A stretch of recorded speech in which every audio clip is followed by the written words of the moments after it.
Karen returned a buzzing lamp. Staff proved it was her fault and refused refund. Have you ever watched someone unravel in public, knowing they're digging their own grave? In a quiet electronics store on the edge of town, Karen stormed in one evening, her face a storm cloud, clutching a table lamp like a weapon. "This thing's defective," she bellowed, slamming it onto the counter.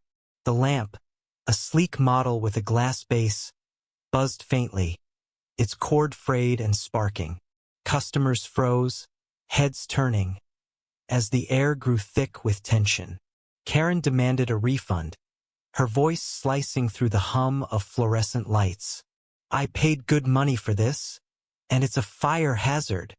The cashier, a young man named Ethan with a calm demeanor, raised an eyebrow. "Ma'am, let's take a look," he said, inspecting the lamp. The buzzing grew louder, erratic, like a trapped insect. Karen leaned forward, arms crossed, her designer purse gleaming under the store's harsh lights. "Don't ma'am me. I know my rights. You sold me junk." Ethan's coworker, Lila, a tech-savvy woman in her 30s, joined him, her eyes narrowing at the lamp's cracked base. "This damage looks recent," Lila said carefully. Karen scoffed, her voice dripping with disdain. "Are you accusing me of breaking it? I want your manager." Ethan and Lila exchanged a glance. The manager, Mr. Torres, was out sick, leaving them to handle the escalating scene. Lila plugged the lamp into a test outlet, and the buzzing intensified, accompanied by a faint burning smell. Customers whispered, phones subtly raised to capture the drama. Karen's tirade continued, her words a relentless barrage. "This store's a scam. I'll sue you all." But Ethan noticed something odd. The lamp's plug was bent, its prongs misaligned, as if forced into a socket it wasn't meant for. "Let's check the footage," Ethan suggested, gesturing to the security cameras overhead. Karen's eyes widened, but she quickly masked it with a sneer. "Go ahead. You'll see I'm right." Lila pulled up the store's purchase records on the computer, her fingers flying across the keyboard. "You bought this lamp 3 weeks ago, correct?" she asked. Karen nodded impatiently.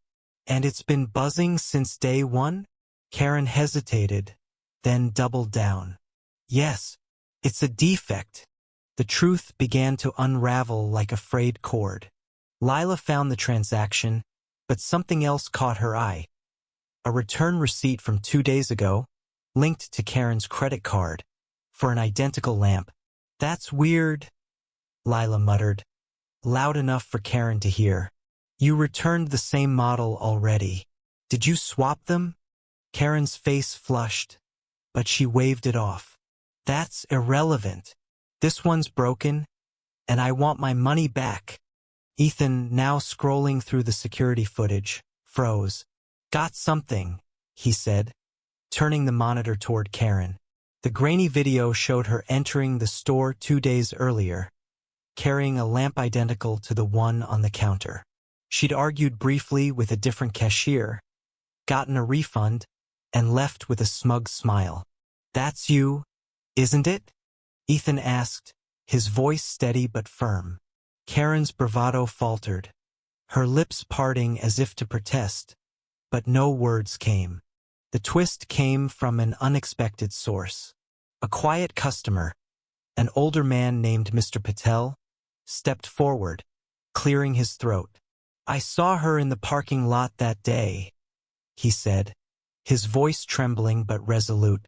"She was yelling at her son, saying the lamp didn't match her decor. Then she threw it on the ground." The crowd gasped, and Karen's face drained of color. Mr. Patel, a regular known for his gentle demeanor, had no reason to lie. His words hung in the air, heavy with truth. The confrontation reached its peak. Lila unplugged the lamp, holding up the damaged plug for all to see. "This wasn't a manufacturing defect," she said, her voice cutting through Karen's stuttering excuses. You forced it into a mismatched socket, didn't you? And then broke it to fake a return.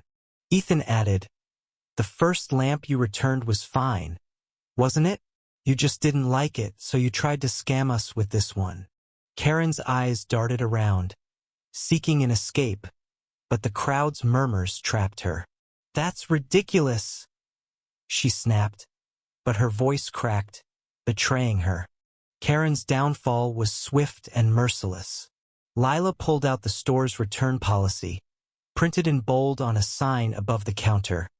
No refunds for customer-damaged items. Ethan, still calm but unyielding, said, we can't refund this, ma'am, and we'll be flagging your account for fraudulent returns. Karen's rage boiled over. Her fists clenched as she screamed, you'll hear from my lawyer, but her threats rang hollow.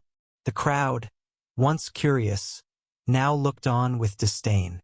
Mr. Patel shook his head, muttering, such a shame. Karen grabbed her purse and the broken lamp, storming toward the door. But in her haste, the lamp slipped from her grasp, crashing to the floor. Glass shattered, and the buzzing stopped, replaced by a deafening silence. Karen froze, her defiance crumbling under the weight of her own actions. She fled the store, her heels clicking frantically, leaving behind a trail of broken glass and broken pride. The aftermath felt like a collective exhale. Ethan and Lila high-fived, their relief palpable. Mr. Patel offered a small smile, saying, you kids handled that well. The other customers dispersed, some shaking their heads, others chuckling. The store returned to its quiet hum, but the story of Karen's tantrum lingered, a cautionary tale whispered among the shelves. In the end, Karen's attempt to bully her way to a refund backfired, exposing her deceit to a room full of witnesses. Her actions didn't just cost her a refund, they cost her dignity. Life has a way of holding a mirror to our choices, and Karen's reflection was unflattering. Ethan and Lila, though shaken, stood taller, knowing they'd defended their truth. Mr. Patel's quiet courage reminded everyone that even a bystander can tip the scales of justice. What would you have done in their place? Was Karen's anger understandable, or did she cross a line that deserved her downfall? Share your thoughts, because in moments like these, we all decide what's right.